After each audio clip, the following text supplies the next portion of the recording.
In a career that has spanned more than 3 decades, Steven Curtis Chapman is the most awarded artist in Christian music history, with 59 Gospel Music Association Dove Awards, 5 Grammy Awards, an American Music Award, and a historic 50 #1 singles.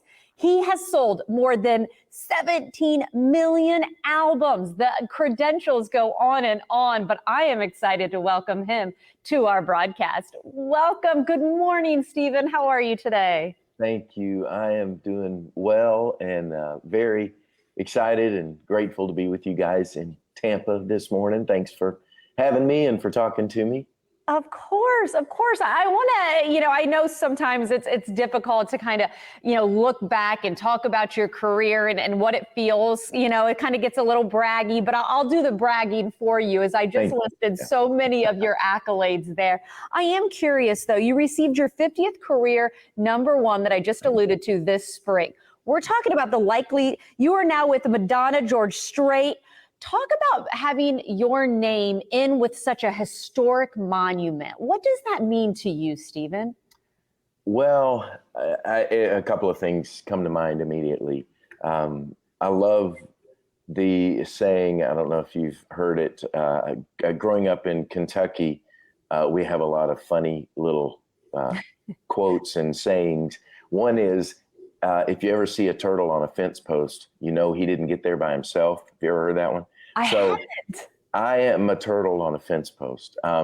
When I feel like when things like this happen, getting my 50th #1 song, that means that it was not, yes, I am a part of that for sure. And grateful, for the gifts that God's given me of music and writing songs. But that only happens because of a wonderful team of people who believe in you and an incredible, world of people listening that like what you do and want to hear it over and over again, and that's what I feel it is a rare thing, but rare in that you get that to be that fortunate to have for that long, of a period of time, because that started 35, 36 years. Probably my first #1 song was 35 years ago, maybe 1988, I think, or 89. It was probably when my first #1 song happened.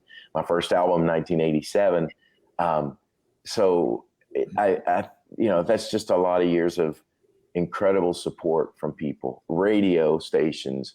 And this time around, the support that I received from people, my friends now, for many years in Christian radio, who just said, look, this is a great song. And, even though you've been doing this for a long time, this is still very relevant. This song is important. The listeners said this song, matters and we like it. So that's what I feel, just very grateful and humbled by that, because I realize it's just so many people together that have kind of made these things happen. All of these accolades over the years. I've just had an incredible support team, starting with my family, obviously my wife, Mary Beth, of almost 39 years this coming October, and my family, and then just managers and, record company people, radio, label radio departments, friends there, and then of course radio DJs and listeners and all of that. So I'm just very, very blessed, very grateful.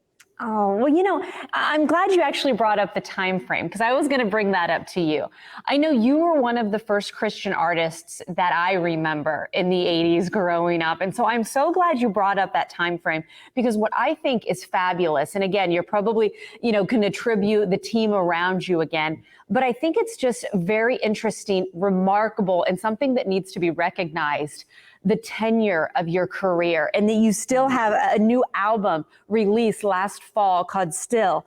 I think that speaks volumes about you. And as you put it, the gift that you've been able to share with us, just being able to do this for so long. Has there been any keys to success or anything looking back that really helped you have the longevity that we've been able to celebrate in your music?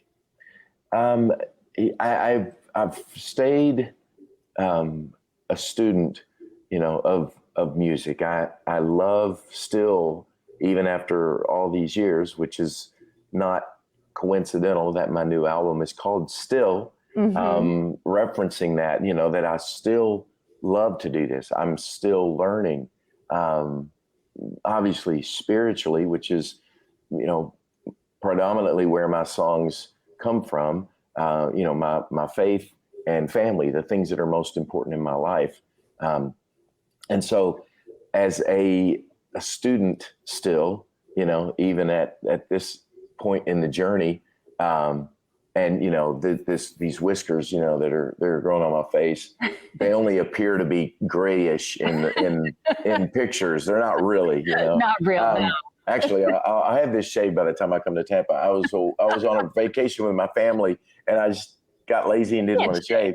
So I thought, nah, maybe I'll go with a beard. And then I see it in the picture, go, nah, maybe not. I know it's cool, and, you know, the cool kids are doing it, but, you know, I'm not a cool kid. But I think, you know, just staying in a place of wanting to learn, listening, you know, staying inspired. I enjoy, it's kind of funny, and I think the pandemic did this a little bit for me. I love playing music as much, maybe more now than a lot of the years of my career. I think there was so much going on, just the growth and the, you know, the pressure that comes with that, the expectations. Boy, you got to follow this up. You won a Grammy. Now we're going to win another one. Now what are we going to do next? And to be at a place even now in my career where I feel in some ways just that pressure is off. You know, I don't have to, you know, deliver and prove something, or the label is not standing there going, hey, we got, you know, we're going to grow.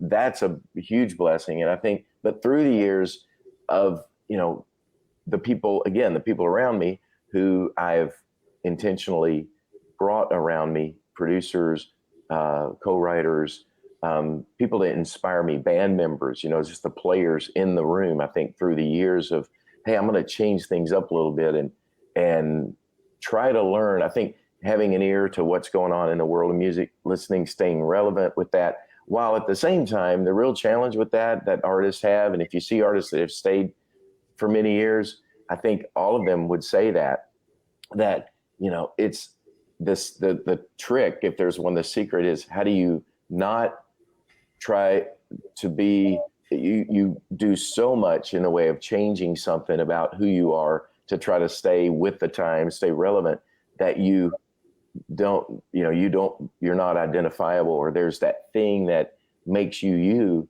Somehow, if you can find a way to keep that authenticity, you know, where people still feel like that's my friend, that's Steven Curtis, that's George Strait, that's whoever, you know, but they're not just doing the same song that they were doing 20, 30 years ago. They have grown, they have continued to evolve in those ways. And again, of course, because I write my music about so personally what's happening in my life, and I've been through so much, mountains, valleys, all of that, and being really honest in that, I feel like people have continued to connect following the journey with me. It's like friendship, you know, it's like, hey, I want to know what's happening in your life now, 30 years later, because it's different. You're at a different place. Absolutely. I want to hear about that. So anyway. Absolutely. The different chapters of life. Well, you know what? We're glad that this chapter of yours is bringing you to Tampa Bay. We've been sharing the information on the bottom of the screen.